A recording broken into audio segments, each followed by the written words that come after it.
Durant la Seconde Guerre mondiale, des millions de personnes sont incarcérées dans des camps de concentration. Leurs conditions de vie ne respectent pas les normes juridiques d'arrestation et d'emprisonnement d'une démocratie constitutionnelle.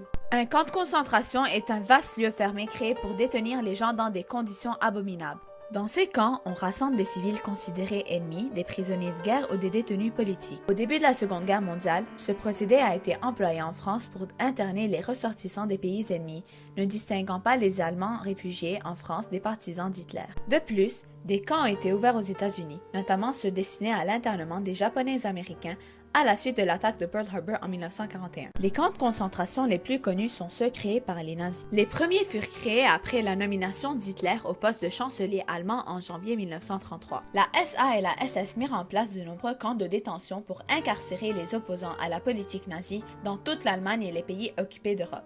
Des exemples connus sont les camps à Oranienburg au nord de Berlin, à Esterwigen près de Hambourg et à Auschwitz en Pologne. Cependant, le camp de Dachau est le premier camp de concentration du régime nazi, construit en 1933 au nord-ouest de Munich.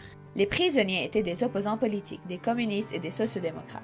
D'autres groupes furent ensuite internés, incluant des juifs, des témoins de Jéhovah et des homosexuels, ainsi que des détenus spéciaux, des familles royales européennes, des membres du clergé, des hommes politiques, des membres de la noblesse et des scientifiques. Dachau était conçu comme un centre d'entraînement pour les gardes SS. On y trouve une zone de camp et une zone de four crématoire pour exterminer les prisonniers. Une clôture électrifiée en fil de fer barbelé, un fossé et 7 tours de guet entouraient le camp. À Dachau, des médecins allemands faisaient des expériences médicinales sur les prisonniers, dont des expériences sur la tuberculose. Des centaines de prisonniers moururent ou restèrent handicapés à vie suite à ces expériences. De plus, les prisonniers furent soumis au travail forcé. Ils construisent des routes, travaillent dans des carrières de pierre et dans la production d'armement. Le camp reste en service jusqu'à sa libération par les soldats américains en avril 1945. En tout, au moins 200 000 prisonniers furent incarcérés à Dachau entre 1933 et 1945. Sur ce total, 70 000 sont exterminés et seuls 33 000 prisonniers furent libérés. En somme, on estime le bilan humain des camps de concentration nazis de 4,3 millions de morts.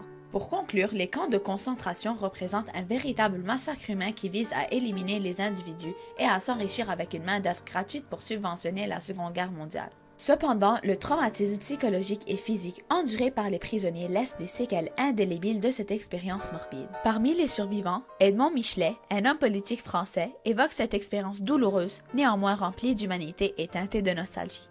Lorsque l'homme est capable de franchir un obstacle d'une telle dimension, alors il redresse la taille et il est fier de l'humanité.